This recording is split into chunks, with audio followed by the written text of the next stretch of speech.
something that is really challenging, and they are even recognizing, okay, there are risks, you might not actually succeed. So it's not really so, it's not actually so bad if you think about the interest the EU has in this, apart from, of course, all the procedures you have to fulfill. And then it's at all these levels, developers, companies, universities, working together at various levels, also collaboration with the community and all. It's always about finding models that fit, basically, for the various people and organizations involved. And that's hard work in some way. You have to determine, okay, what is your interest, and how does it fit together, how can we work together, and, well. So maybe that's more like a personal perspective. It's not like the project's rules or something, but something that me and also a lot of other people know. It's about some principles of free cooperation. Just a brief word, it's from Christoph Speer. He's I think from Bremen. He wrote something which is called Foundation of Free Cooperation. It's very general. It's not just applicable to open source. In German, it's eine Grundlegung der freien Kooperation. And I think it's a very interesting thing because it has only 4 basic rules, and it's really applicable in many, many situations, also in free software projects, I think. The rules are, you can basically do any kind of collaboration model you want, including appointing someone for becoming a dictator, saying, okay, this guy takes the last decision. That's fine. You can agree on this. As long as you at the same time allow all the time that you can change the rules. So at some point you can say, no, this really didn't work well at all. We want to change it. So you're not the dictator anymore. You did it the last half year, but it didn't work out, so we do something different. And the last 2 basic rules there are, well, everybody should be allowed to leave the cooperation. So there should be no forced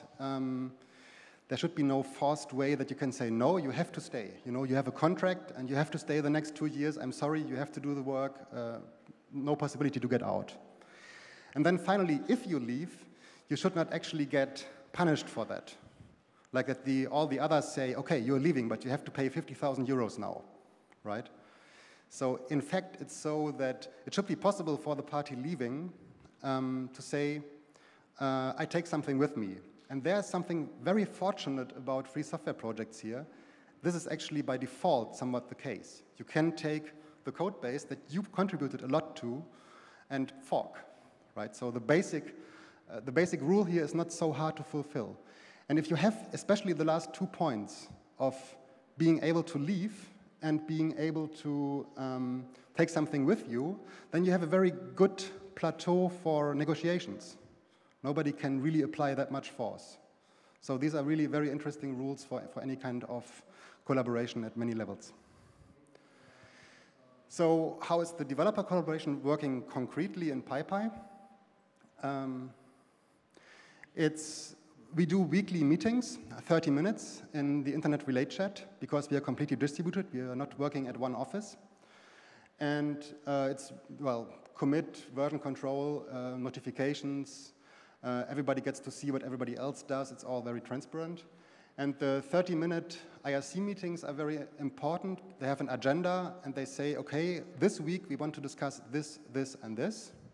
And it can be delegated, but the main thing is 30 minutes, an agenda that is sent out before, and everybody who's active in that project should attend these meetings. And there you can make very quick decisions. That worked out very well, and it's also done by other projects and even companies. And then we have, for the developers, they are basically also represented in the technical board within this whole EU consortium structure. And that's something that is a bit of a formal thing, but it also means that there's influence on actually work planning, on looking at which things don't work well and we want to change something. And so there's some kind of representation of really the developers that we brought into the EU project. And then it's also true that we have a number of people who are very experienced. And that goes back to this kind of like dictatorship model idea or so. It's everybody basically accepts that there are some people who are really very experienced and who can guide the project. They don't really have necessarily a formal role of being the decisive party, but they can actually say, okay, I know that this is actually a good path to go, and there's a lot of trust actually that this person has the experience to make this judgment. So it is, our whole development is guided in various areas by people knowing very much and being accepted by the others. Okay, there's also, and that's the EU part maybe a bit, when you have a contract with the EU, you actually have a consortium. And that's consisting of organizations, basically. And those is also some kind of collaboration. They also get together. We also have the IRC meetings there. And there's also, by now, there's commercial opportunities that some companies are realizing, and it's also an ongoing discussion between the companies on how to actually tackle this and how to operate in that area. So the consortium is, I mean, the project itself, with its like 350 subscribers to the technical development list, is a network of people. It's a lot of really persons knowing each other, working together. On the other hand, EU only funds organizations.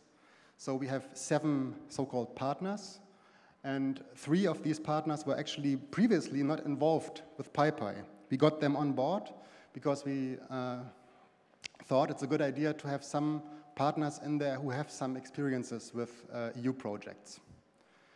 And then 6 of these partners are only 50% funded. The 7th partner is the university. They get basically full funding. That's a general rule.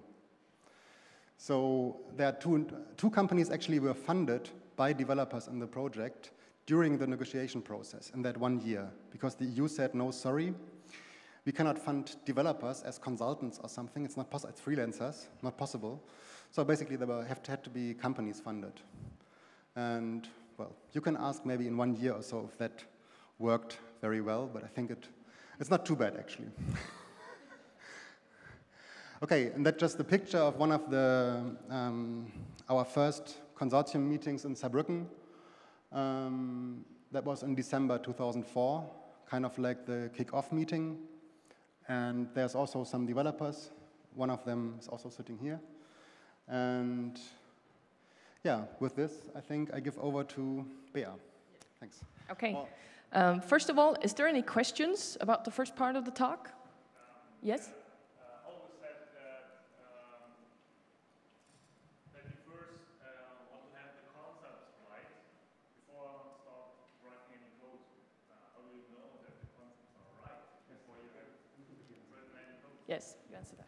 Yes, we know that the concepts are right because we have lots of tests, and we can take the tests from, that's the main thing, right? The tests from the existing Python implementations to see if we are compliant to the actual language definition, right? So there are like, I think, I don't know how many, also 3,000–4,000 tests from CPython, which is the main Python implementation. And we basically wrote our own tools to have all these tests run against our own implementation. So the main aim actually was getting this completely compliant, first make it correct. And that's a strong difference because many other approaches to Python implementation said speed, you know? They looked at a for loop and tried to make it as fast as possible. And then this was faster than CPython. And then they said, okay, now we try to make the language actually work. And that was the part where they failed, right? So.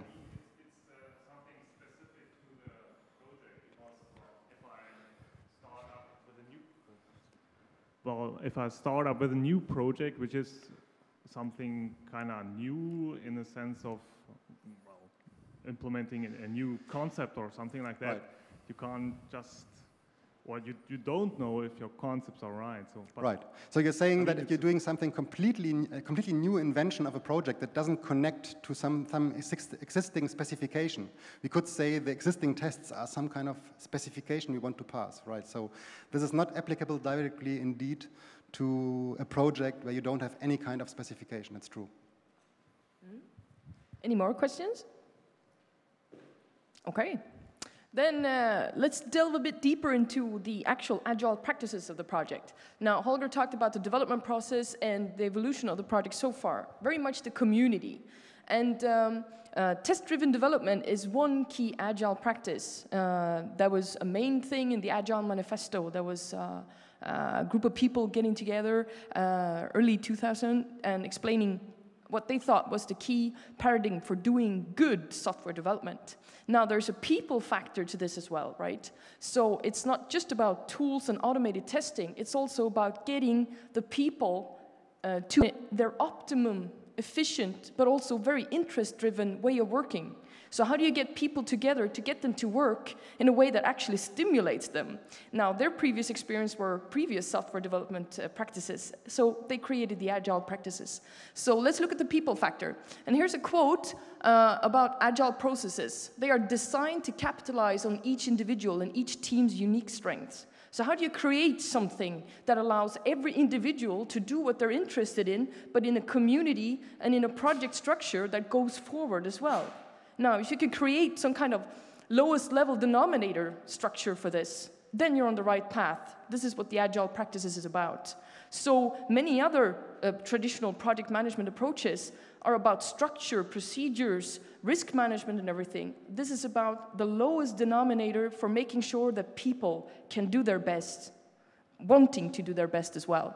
Now, if you look at the open source nature of teams, of course, at least from our experience in the Python community, is that they are very much self-organized. They are very much collaborative, intensely collaborative, not just in a community of a specific implementation, but also between, right? So in that sense, it fits the agile definition of the people factor very well. But in some sense, it's also not fitting, because open source projects are unique implementations of agile practices, because they work distributed. So if you have people sitting in South Korea, as we have people sitting in other parts of Asia, US, Brazil, Europe. Some are parts of the actual funded project, and some are part of the major community of PyPy. You know, that actually doesn't really work well with the definition of agile practices. And in that sense, what we're going to talk about, sprints, is the medicine for that. It's the evolution within an open source context, right? So let's look at that. Okay, can you continue? Yeah. So if we look a bit about the key focus of agile practices, the people factor, is that they want to reduce the cost of information, the time it takes for getting Carl to talk to Christian, to talk to Lena, to talk to Holger, to talk to me, and then getting everyone agreeing on talking to someone else, and then getting everything on board. This takes lots of time, especially in traditional hierarchical project management structures, right? So how can we do that? How can we escape this problem? All right? But also the distance from decision making, and not just the distance between the persons making the decisions to the persons implementing the decision, but also the time from when a decision is taken till you actually see the result. Now, this is indeed a problem if you have a hierarchical situation, but could also be a problem in a very loose structure as well. So how do you do this? Well, the agile practices say that we need to be physically very close. Like not just in the same room, not just in the same house, specifically in the same room, rather very much sitting at the same computer, pair programming together. That kind of physical closeness reduces, because everyone can see what work is being done. You can just raise your head above your laptop and just see, yeah, they're working on that stuff over there. It reduces the cost of information very much. You can always shout a question to someone. Now, in that sense, it's difficult to shout from here to South Korea, right? So we have to use automated tools for that, but it fits quite well. An orthodox exchange of knowledge is that in traditional software projects and management practices, you have a very strong focus on documentation.